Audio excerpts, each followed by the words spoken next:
A Franklin County woman had some warning signs but never expected to be diagnosed with colon cancer. Here's Margaret Albert's journey. The car wouldn't do too good in Barrow and all the ice and snow. Margaret and Tom Albert have fond memories of Alaska.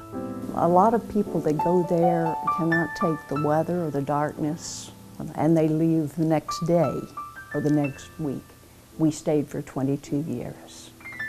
They moved to Alaska so Tom could work with the Navy and study how Arctic animals can resist the cold.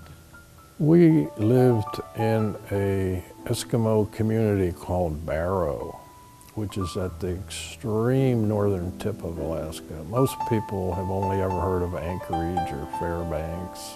While in Alaska, Margaret had her first colonoscopy. She had to fly 500 miles to have it done.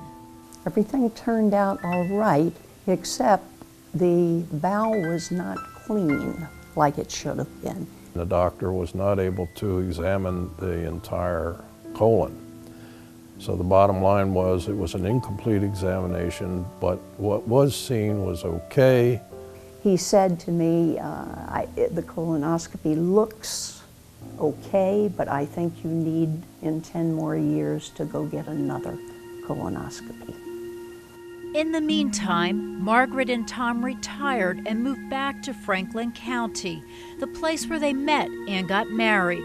14 years after her first colonoscopy, Margaret spoke to her family doctor about blood in her stool. He did a smear, a fecal smear, and found blood that was positive. He immediately said, I want you to have a colonoscopy right away. Unfortunately, they found a tumor and it was biopsied. And he said that you have adenocarcinoma malignancy and I want you to have surgery right away. I had known that my father had had this and I said, well, I guess we need to do what the doctor says and try to get a surgeon and have the surgery done. The Alberts met with colorectal surgeon Dr. Walter Colton. He said what one would expect, and that is you've got a malignant tumor. It's not going to go away.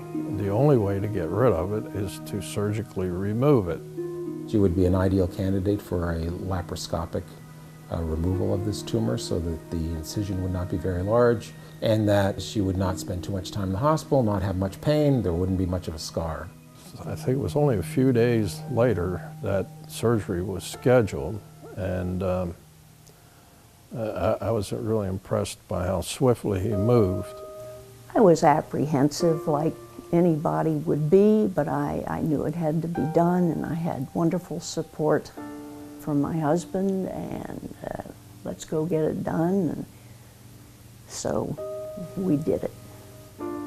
The way we perform much of colon surgery these days is laparoscopically, which means we use special instruments about the size of a pencil that have little scissors and graspers on the end of them, and they go through small incisions in the abdomen. And we first put in a camera through the belly button, use these instruments that are very small through other small incisions, and then remove the colon through a very much smaller incision, usually only about 1.5 inches or 2 inches in size.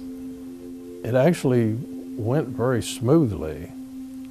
And after the surgery, why, he called us and told us everything, you know, what had happened and so on. The tumor had not spread into her lymph nodes, and that's what we usually look for when we take out such a tumor. But there appeared to be some small specks of tumor on the bowel wall in the vicinity of the tumor. And that made it concerning for having spread a little more extensively locally in the bowel itself. He said that I had stage 3 colon cancer because this cancer had worked its way to the outer wall of the colon and there were a number of deposits on the outside. So that made it stage 3 colon cancer. The next step, of course, is to deal with the fact that this thing may have spread. Well, what does that mean? Well, the obvious thing is chemotherapy. The goal of the chemotherapy for her was actually to eliminate those cells, those rare but nevertheless very dangerous cells, so that they won't over time, you know, 1 becomes 2 and 2 becomes 4 and 4 becomes 8, and just over time, you know, a handful of cells becomes a large tumor. I was apprehensive, of course, a little bit scared, but I knew it had to be done. The recommendation I had was standard chemotherapy regimen because of her stage of disease and also because of what the molecular markers, this profiling looked like in her tumor. There wasn't anything that jumped out as being particularly concerning. You lose your hair. I didn't lose all of it. I lost some of it. And you know, you didn't feel very good through the whole procedure. But I knew I had to do it, so I did it.